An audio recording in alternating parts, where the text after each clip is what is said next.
Shalom alaihim bisem Yesua Hamasiah Yi Yesu jidu deminggi ansin. Assalamualaikum warahmatullahi Isa Almasih. True God Jesus Christ bless you all. Yesus satu-satunya Allah yang benar, Allah penuh hikmat, Allah maha kuasa, Allah segala masa, sebelum segala abad, sekarang sampai selama-lamanya. Bersama saya Pendeta Henry Tandianta MBS. Saya akan menjawab pertanyaan ya. Pertanyaannya begini. Apa arti Yesus di pangkuan Bapa? Ya, apa artinya Yesus di pangkuan Bapa? Ya. Apakah Yesus itu pangku-pangkuan gitu, ya? Yesus di pangku Bapa gitu, pangku-pangkuan. Siapa yang mengatakan Yesus pangku-pangkuan, sini tak sobek-sobek mulutmu. Kalau tukul kan, si tukul kan gitu ya. Tak sobek-sobek mulutmu ya. Yang mengatakan bahwa Bapa dengan Yesus pangku-pangkuan, sini tak sobek-sobek mulutmu ya. Ayat Alkitab di pangkuan Bapa itu ada di Yohanes 1 ayat 18 ya. Anak tunggal yang ada di pangkuan Bapa. Itu Yohanes 1 ayat 18. Demikian pula Wahyu 3 ayat 21. Aku akan duduk bersama-sama Bapakku di tahtanya. Ya kurang lebih samalah. Duduk satu tahta dengan Bapa, pangku-pangkuan. Siapa yang ngomong Yesus pangku-pangkuan dengan Bapa, sini tak sobek-sobek mulutmu ya. Jadilah hamba Tuhan yang smart, yang cerdas. Jangan jadi hamba Tuhan romo modale jenggot tok, cuman jenggot ya. Romo modal jenggot, kuliah 12 tahun ditambah 2 tahun numbuhin jenggot, sehingga waktu dia khotbah supaya kelihatan serem gitu, demi nama Bapa. Ya, anak TK ketawa ya. Demikian pula hamba Tuhan itu jangan cuman modal doktor teologi ya. Di tempat kami level doktor teologi itu sama dengan anak TK di Staol. TK itu maksudnya mahasiswa Staol yang baru pemula, mulai awal-awal ikut sekolah Alkitab. Anggaplah sampai baru pelajaran seperempatnya gitu kan. Kita kan ada 210 mata kuliah, mata pelajaran maksudnya. Ya baru 25 gitu. Ya atau baru 40 gitu ya. Ya saudara ya. Doktor Tritunggal itu kalau sama anak TK mahasiswa Staol seupil ya. Ya nggak ada apa-apanya saudara-saudara. Jadi siapa yang mengatakan Yesus dan Bapa pangku-pangkuan, itu karena mereka memahami Allah itu pribadi. Yang ngomong Allah pribadi, sini tak sobek-sobek mulutmu ya. Tidak pernah ada di Alkitab Allah itu pribadi.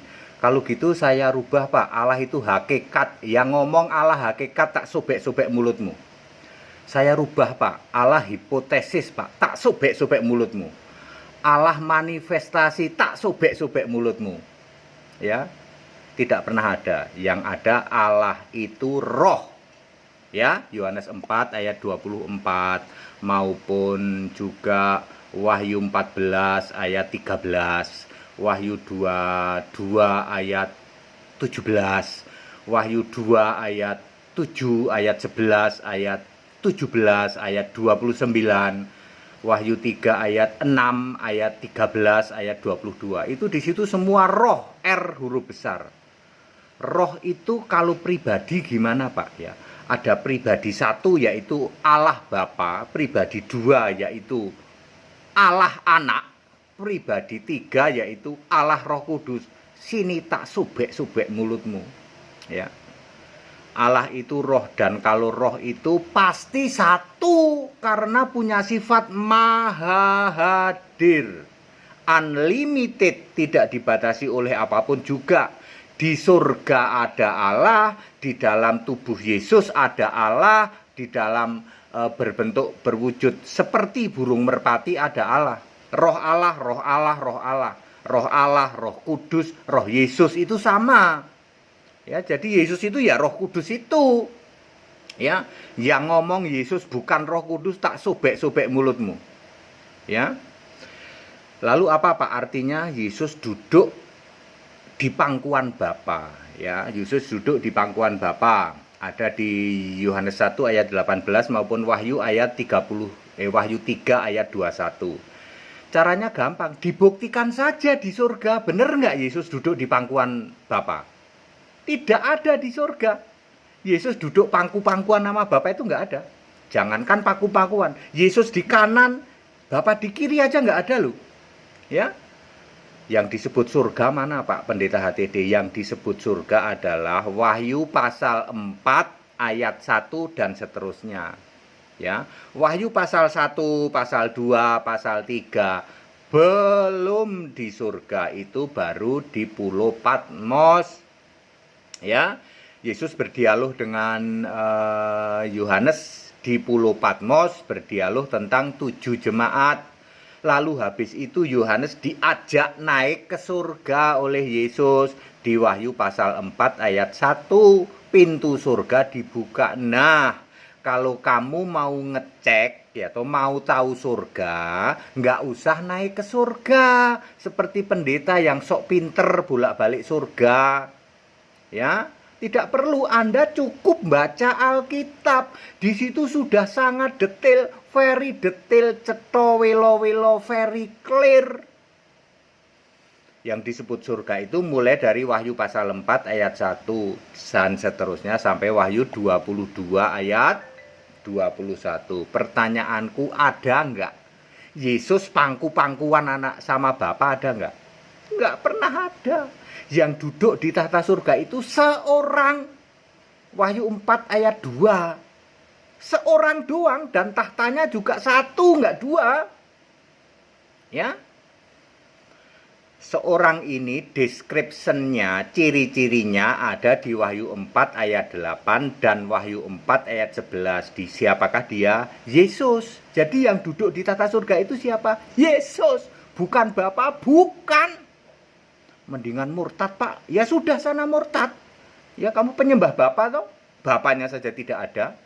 Makanya tadi saya selalu ngomong, Romo jangan cuman modal jenggot, pendeta jangan cuman modal doktor. Bisa nunjukin di surga ada Bapa nggak? Nggak pernah bisa Anda. Tapi Anda tiap hari mengadakan penyesatan, suruh nyembah Bapa. Lalu Yesus duduk di pangkuan Bapa. Lalu Yesus duduk duaan sama Bapa. Mereka, para Allahmu, kalau para Allahmu kan kata gantinya mereka. Kan dua, ya toh. Mereka duduk berdampingan, ya toh.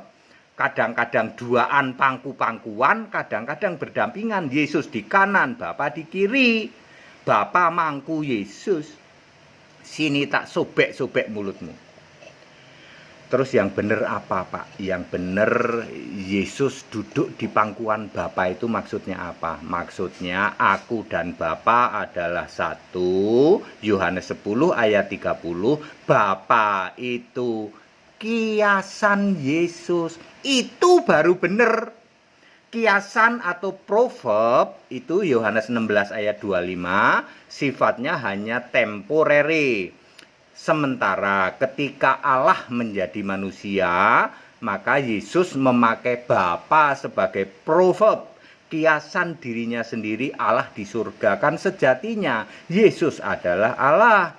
Dialah ketika jadi manusia penyandang gelar Bapa yang kekal itu sesuai Yesaya 9 ayat 5.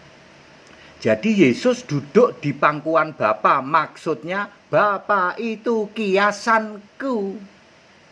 Ya. Kalau Yesus duduk di sebelah kanan Bapa, maksudnya apa, Pak? Artinya Yesus berubah jadi roh. Sebab memang tidak ada di surga itu Bapa di kiri, Yesus di kanan, ya. Yesus duduk sebelah kanan Allah. Tidak pernah ada ayat Alkitab yang mengatakan Yesus duduk di sebelah kanan Bapa. Itu karangannya Romo yang modal jenggot, Romo modal rambut keriting tok. Ya. Mestinya Romo itu kan modalnya apa? Smart, ya. terdidik, ya. Sekolahmu 12 tahun nggak ada artinya apa-apa. Sama sekali nggak ada artinya apa-apa. Mendingan sekolah Alkitab di sini, ayo, sama HTD. Nanti jedotin jidat melulu. Selama ini kami puluhan tahun disesatkan suruh nyembah Bapak, ternyata Bapak nggak ada ya? Nggak ada. Emang nggak boleh Pak HTD kalau nyebut Bapak kayak kenapa sih, emang salahnya apa? Ya salah kamu. Bapak itu temporary kok, ya. Yesus ngomong apa? Kalau kamu nggak percaya akulah dia, maksudnya akulah Allah. Kamu mati dalam dosamu. Kamu masih bikin Bapa itu Allah toh? Kami juga percaya Yesus Allah. Ya kalau Yesus Allah, yang kamu sembah Yesus. Tidak mungkin Bapa Allah, Yesus juga Allah, Roh Kudus, gitu. Roh Kudus juga Allah, lalu ada 3 pribadi, gitu. Allahnya 3 pribadi, ya. Lah sekarang Yesus itu siapa? Ya Yesus Roh Kudus itu sekarang ini, ya. Karena Yesus adalah roh. Nggak percaya? Baca Kisah 16 ayat 6 dan 7. Kisah 16 ayat 6 itu Roh Kudus, Kisah 16 ayat 7 Roh Yesus. Berarti Roh Kudus itu Roh Yesus? Yes. Baca Roma 8 ayat 9. Roh Kristus, berarti Kristus itu roh? Yes. Belum di kitab Wahyu yang tadi saya sebutkan, ya. Jadi clear, duduk di pangkuan Bapa, maksudnya Bapa itu kiasan Yesus, ya. Ya, saya mengingatkan para romo, para pendeta, jangan lagi membuat penyesatan. Tempatmu liang kubur paling dalam. Ayo, ya. Ya, change, be smart, jadilah cerdas. Yaitu pengajaranmu, teologi itu sudah useless, tidak ada artinya apa-apa, tidak ada dasar Alkitabnya. Itu cuma ngarang bebas. Kamu ngarang bebas menyesatkan umatmu, sama sekali nggak pakai ayat. Ayo kembali ke Alkitab. Satu-satunya Alkitab yang mendapat legitimasi dari pemerintah adalah Alkitab terbitan LAI. Jangan sok pinter jadi Ibrani dan lain sebagainya, ya. Kalau kamu belajar Alkitab Ibrani, nanti ujung-ujungnya Yesus bukan Allah. Iya ya Pak ya, mendingan LAI, Yesus itu Allah, ya. Ya silahkan ya, kamu buktikan pakai ayat. Ada nggak Bapa di surga? Nggak ada. Itu baru saya minta membuktikan pakai ayat. Menghadirkan Bapa gimana Pak? Ya silahkan kamu toreh-toreh itu. Tubuhmu disayat-sayat sampai berdarah-darah, lalu kamu bakar menyan, ya toh, lalu doa pakai mantra, doa Bapa kami itu, Bapa kami yang di surga, datanglah Bapa kami, datanglah Bapa kami, dari pagi sampai pagi lagi, ya, tidak akan pernah datang itu Bapamu itu. Kalau toh datang, yang datang iblis, ya. Gimana kalau Yesus, Pak Yesus nggak usah dipanggil-panggil, sering datang, tiap hari datang, ya toh. Dalam bentuk hikmat, dalam bentuk suara, dalam bentuk segala sesuatu, roh. Yesus itu, Roh Kudus itu sekarang, ya. Jadi clear, Yesus duduk, arti duduk di pangkuan Bapa artinya Bapa itu kiasan Yesus, sudah finish. Karena bersifat temporary, ketika Yesus naik ke surga, Bapa sudah tidak ada. Dibuktikan hadiah 5 miliar yang bisa menunjukkan di surga ada Bapa. Tobat, jedotin jidat ke tembok, ya loh. Minta ampun sama Tuhan Yesus, sama Allah yang benar Yesus Kristus. Selama ini kami disesatkan oleh romo, disesatkan oleh pendeta. Betul. Ya. Ayo smart, be smart. Sekarang ini mudah sekali, ya toh. Cek di internet, ya toh. Nanti romo kamu ketahuan, romo ini ternyata ya ngawur. Ya memang benar, modal jenggot tok. Ayo be smart, terdidik. Ya toh, ayo jadi hamba Tuhan yang terdidik, ya toh. Anda tidak akan bisa membuktikan bahwa di surga ada Bapa, Yesus bukan Allah, itu hujat, itu kamu tidak diampuni. Mending tobat ayo sekarang, ya. Ikut sekolah Alkitab Allah Esa, gabung dengan gereja Alkitab Allah Esa, satu-satunya gereja di Indonesia yang Alkitabiah murni dan konsekuen, hanya pakai Alkitabiah tok. Kemana-mana saya kalau debat modalnya cuman HP. Dengan modal HP ini takluk semua, ya, mualaf takluk.